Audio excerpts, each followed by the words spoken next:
Hi, this is Joel Persinger. I'm the Gun Guy. Thank you very much for watching my videos. I really seriously appreciate it. You have no idea how much I appreciate it. If you didn't watch it, I'd be spending all this time for nothing. And I don't want to do that. Hey, listen, I've been getting a lot of questions in comments, emails, and Facebook questions and all kinds of things, even on Twitter, about 80% lowers. And so I want to get to answering those questions for you. Some of them are legal, some of them are just my personal opinion, and so on. Before I do that, I do have some Patreon folks I want to thank because they've recently decided to help us out on Patreon.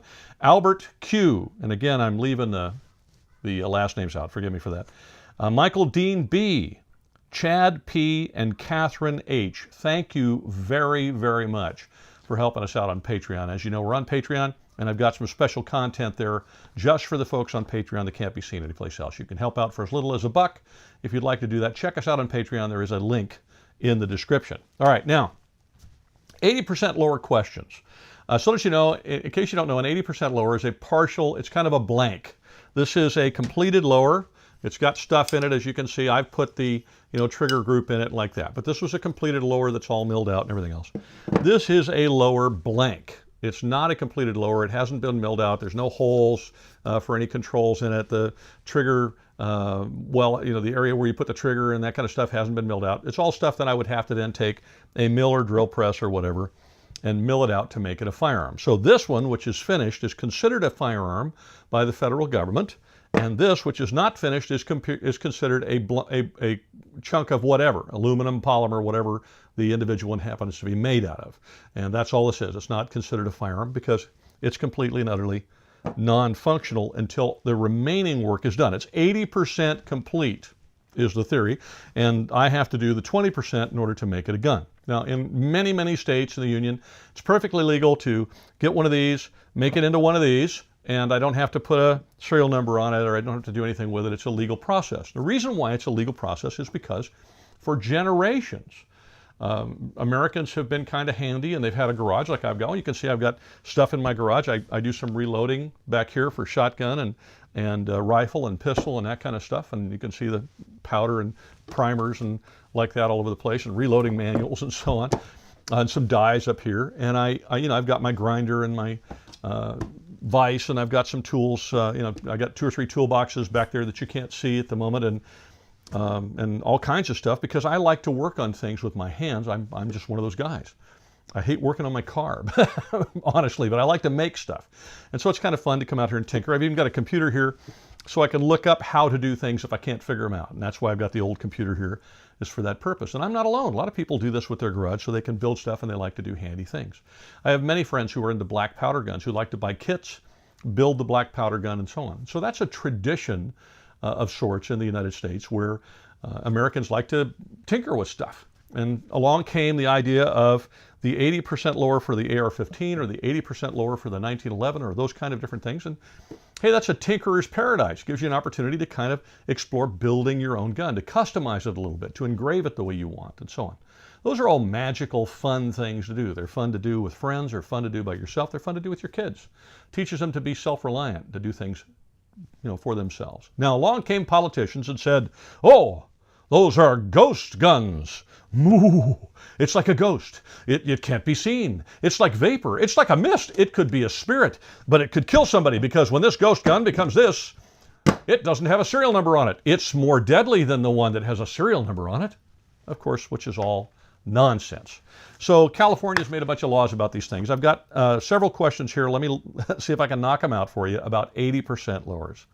One of the questions was, can I still make one in the state of California? My understanding at this moment is the answer is yes. You can still buy an 80% lower here. You can still make it, but if you do, then you are required in the state of California, if you want it to be legal, to submit an application to the California Department of Justice for a serial number. They will give you the serial number you need to apply to the gun, and then you have to have it applied ostensibly by a licensed gunsmith or a licensed person who's licensed to do that. Now, the problem with all of that is the California Department of Justice has not yet issued any regulations that have been accepted on how we're supposed to comply with those things exactly and what we're supposed to do. So the answer to your question is yes. My understanding is you can still buy them, you can still make them, and you can still do it legally. You can buy them and make them illegal if you want to, but if you know, that's up to you. I'm not advising that by any stretch of the imagination. But if you want to make them legal, there is a legal process.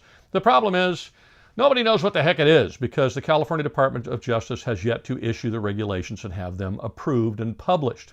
Now, they issued a bunch of regulations, but they were making up laws as they went, and those didn't fly, so they had to take them back. They are late. They should have issued them before. They've passed their deadline, and it's really screwing up a lot of people. I don't think they really care. California is one of those states where the government can be late and jack you around all they want to, but if you are a day late with your taxes or anything else, they will find the snot out of you. Somehow they can do it, and you can't. All right, the second question I get is if you already have, I got this a bunch of times, if I have a rifle I built out of an 80% lower and I want to keep it in the state of California, what do I do? Well, you have a couple of options there. If you want to take it out of the state, you can take it to a neighboring state where 80% lowers are perfectly legal and it doesn't require a serial number or anything else, and you can do that. If you want to keep it here, my understanding is you have to go through the same process. You've got to apply to the California Department of Justice for a serial number, have that serial number applied to the receiver in the appropriate place or whatever that is, and then have it done by a person with the appropriate skill level. It's got to be the font has to be the right size, it's got to be the right font, it's got to be engraved to a certain depth. I don't know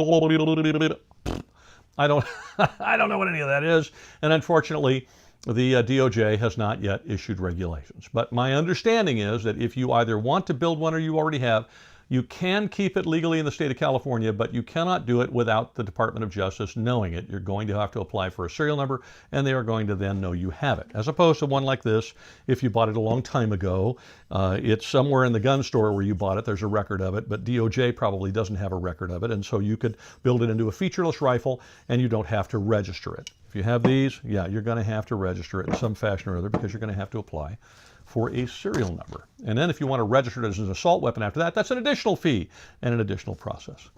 All right, the other thing is more of an opinion question. I've gotten this from several people because of the whole ghost gun myth.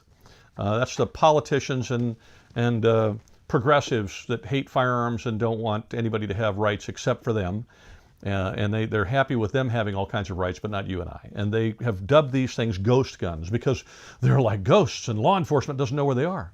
All right, well, let's back up a second. First of all, they're not ghosts. I know where they are. This one's right here. Whether it belongs to me or not is immaterial. It's right here. Now, it's not going to stay here because when I'm done with the video, I'm going to put it away. But nevertheless, yeah, I mean, you know, the owners know where they are. Why does law enforcement need to know where it is? I am a law-abiding American citizen. I have no intention of breaking laws. For crying out loud, I'm trying, like the rest of us, I'm trying to figure out what these cockamamie new California laws are, not so that I can violate them, but so that I can make sure I'm in compliance. Because if I'm not, I lose I have state licenses that are associated with my business. I don't want to lose all my licenses, have my business shut down because I have a firearms violation or something. I don't want to, lose my firearms rights. I don't agree with any of them, but I'm going to comply with them because I can't risk doing otherwise. And I guarantee you, all these people that get on the internet and say, don't comply, are not going to show up and pay my legal bill or bail me out of jail or support me if I lose my business or any of those other things. It's really easy to say that on the internet, but unless you're willing to get your wallet involved and pony up the dough, you might want to keep your comment to yourself. I agree with you. I wish nobody would comply and then they would change. But the fact is, the people that don't comply are probably going to get punished. And that's the problem. I cannot afford that. I have a wife and children to take care of. So there you are. I would love to not comply, but I'm going to. I'm a YouTuber. They're going to see me if I don't. Come on. I was just informed by a friend the other day that they even watch my videos at the Department of Justice. What does that tell you? All right. But the question I got is, over and over is, do I think the 80, how would they word it? Do you think the 80% lowers, ghost guns, should be banned, registered, or regulated? Isn't it dangerous that law enforcement don't know where those are? All right, that's a myth. First of all, there are hundreds of thousands, if not millions of guns in the United States that law enforcement has no idea where they are because they were purchased in states where registration wasn't required. They were purchased in states from friends. You got a hunting buddy and he sells you a shotgun or whatever.